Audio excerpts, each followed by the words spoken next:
Good morning, children. We'll do English 1. So you can take out your textbook, Total English. I think I've given you some homework. If you have done the homework, you can correct it. And if you have not done it, you should do it and then correct it. It's on page 38.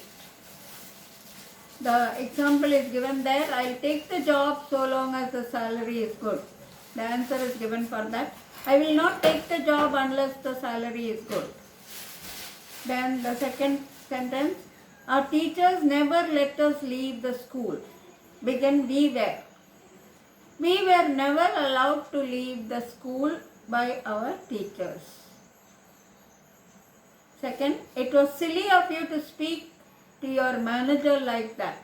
Begin you shouldn't. You shouldn't have spoken to your manager like that. Third, it may seem strange that a tomato is technically a fruit. Begin strange as it may seem. A tomato is technically a fruit.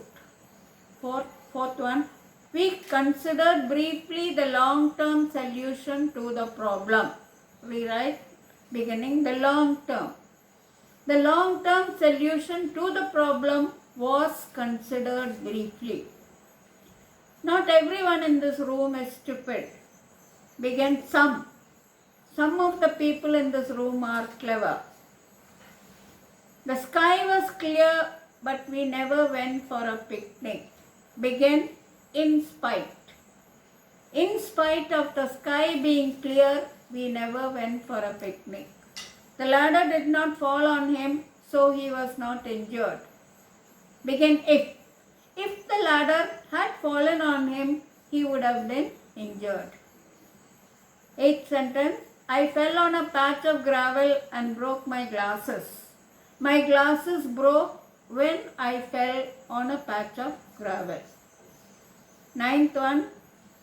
Their profits this quarter are higher than they have ever been. Begin never. Never have their profits been as high as this quarter. 10th sentence.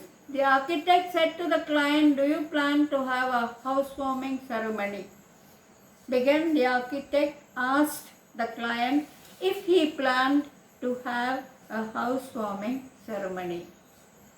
Now the next exercise is prepositions. I think you would have all written that. It is quite easy. The judge put off the hearing of the case. Second, I can no longer put up with his insincerity. Third, the soldiers carried out the general's orders. Fourth, he carried on his father's business. 5. Some seats are set apart for the handicapped. 6. He has set out for Mumbai last night. Now the preposition changes even though the word just before the preposition is the same. So for that you must study these exercises which are already given in the text. I think you have already done some of that. It's given in some pages, like page 34 you have phrasal verbs. Call for, call in, call off, call on, and the rest of that. So you have to study all that. The doctor told him that he was living on borrowed time.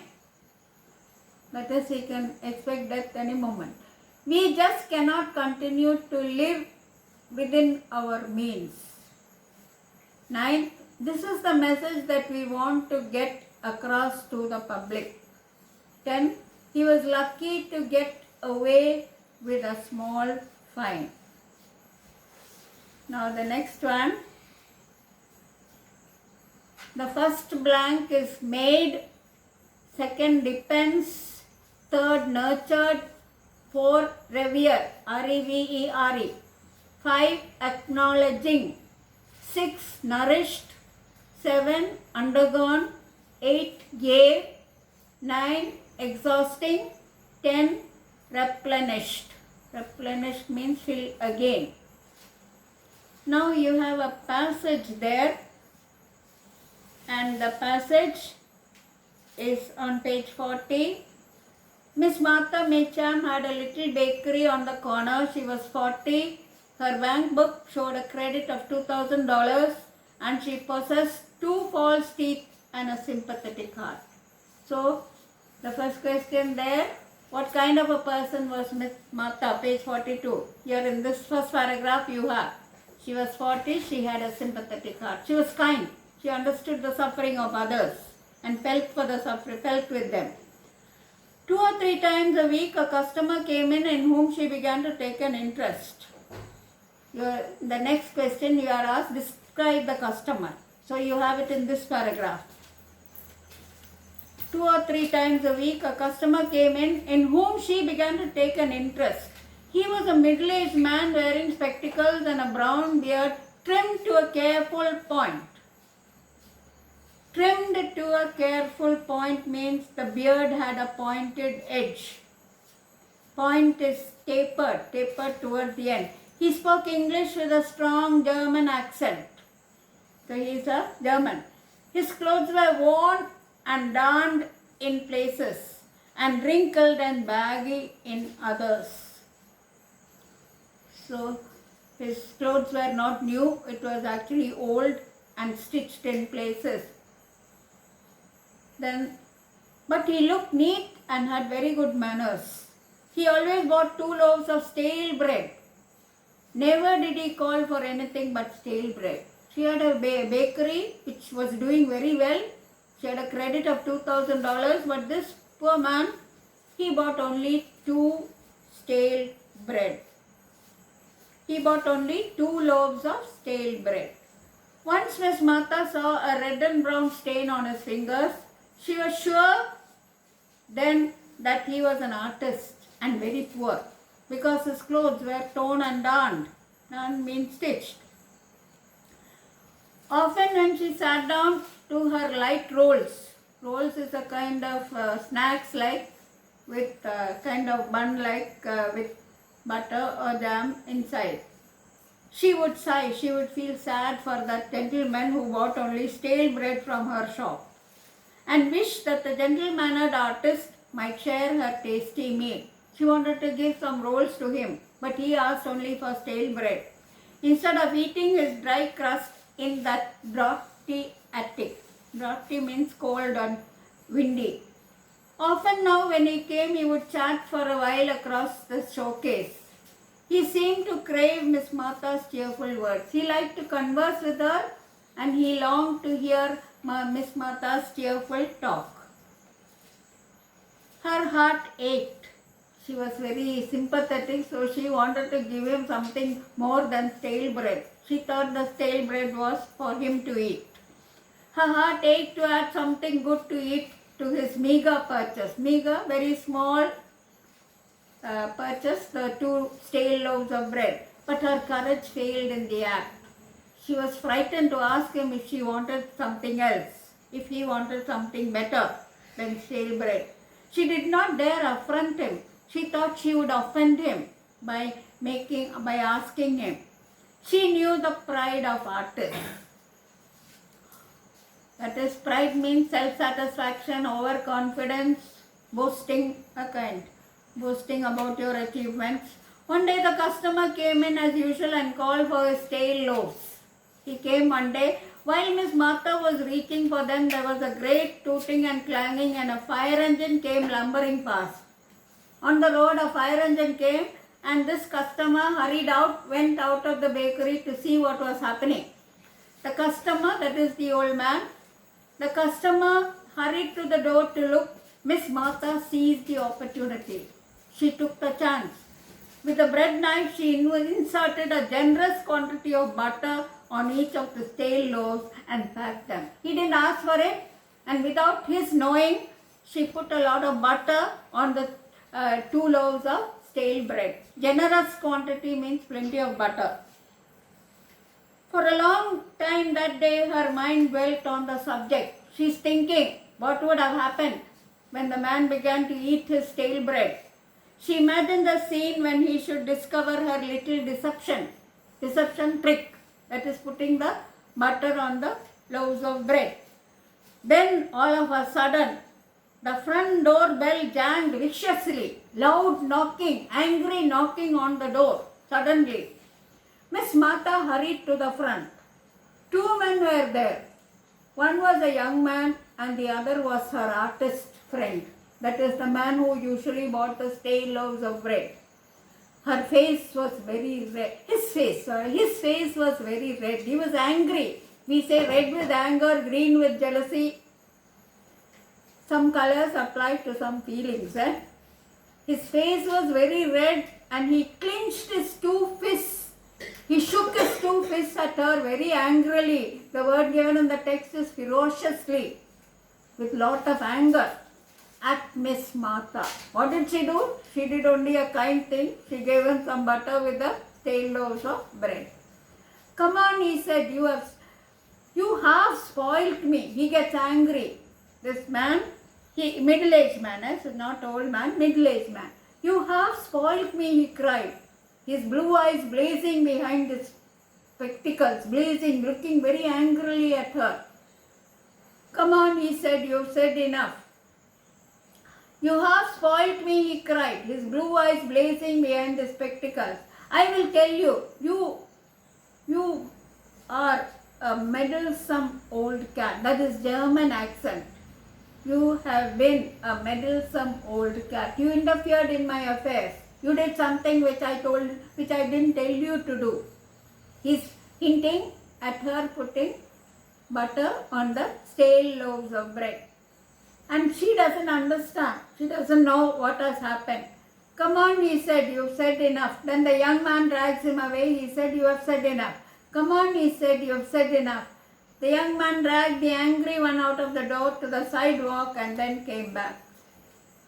And he guessed, you ought to be told, ma'am, that is the young man telling what the row is about. Row is the quarrel which this artist friend, this middle-aged man made. Guess you ought to be told, ma'am, he said, what the row is about. That's Blumberger, that is the name of the artist. He is an architectural draftsman. He draws plans for buildings. I work in the same office with him. That is, the young man works in the same office. He's been working very hard for 3 months drawing a plan for a new city hall. It was a prize competition. That is, other artists were asked to draw the plan of the city hall and the best painting, the best drawing would get a prize, would fetch a prize. And he has been working on it for 3 months. He finished inking the lines yesterday. You know, a draftsman always makes his drawing in pencil first. When it is done, he rubs out the pencil lines with handfuls of stale bread crumbs. So here you have the anticlimax. The stale bread was not for him to eat, it was for rubbing the pencil lines on the plan which he was drawing. When it is done, he rubs out the pencil lines with handfuls of stale bread crumbs. That is better than an eraser. It is better than using a rubber. So that is why he was buying the stale loaves of bread. Blumberger's been buying the bread here. So he brought the bread from Miss Martha. And Miss Martha was feeling sad because his food is only stale bread. And she generously put some butter for him. Well, today, you know, ma'am, that butter the young man is frightened. It's not very easy for him to tell what he wants to tell. Well, the artist's plan isn't good for anything now except to cut up into railroad stanchions. Because when he rubbed with that stale bread, he did not know that there was butter there, and all the butter spilled on the plan. The plan was spoiled and he had no hopes of getting the prize. That is why he was very angry. He came very angrily to Miss Martha and called her a meddlesome old cat. Miss Martha, with a sad face, went back into the room. She didn't do anything intentionally wrong, but still she is sad because she tried to help somebody and this was the result of trying to help. Now you have repaired. The word used in the passage for repaired then you have loose, then you have uncomfortable, then you have offend. I'll do this for the next specimen paper. You can find it out yourself. For repaired, it is darned. D-A-R-N-E-D. Loose, baggy. Baggy, that is about his clothes, no? Were worn and baggy. That is loose. Uncomfortable, meaning he sighed or all that. Offend is to affront. She did not dare affront him. That is, she did not dare offend him. For each word, each of the words given below, write a sentence of at least 10 words using the same word unchanged in form, but with a different meaning from that which it carries in the passage. Now, this was there for the exam, but I don't think everybody did it. Maybe you didn't understand. So, the word credit is given.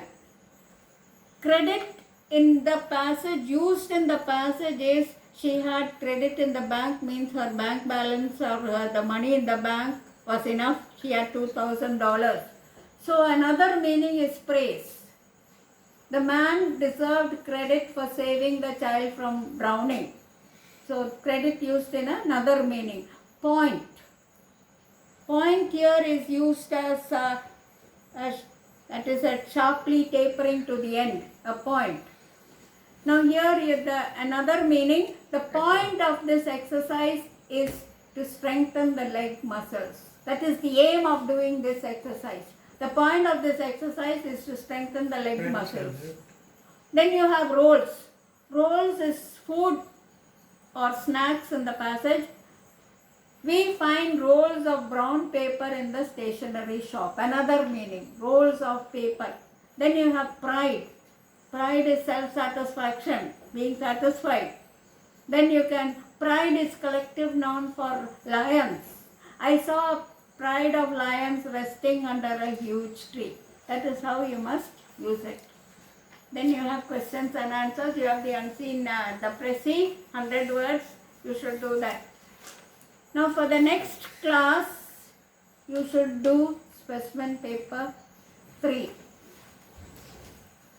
So we'll stop there.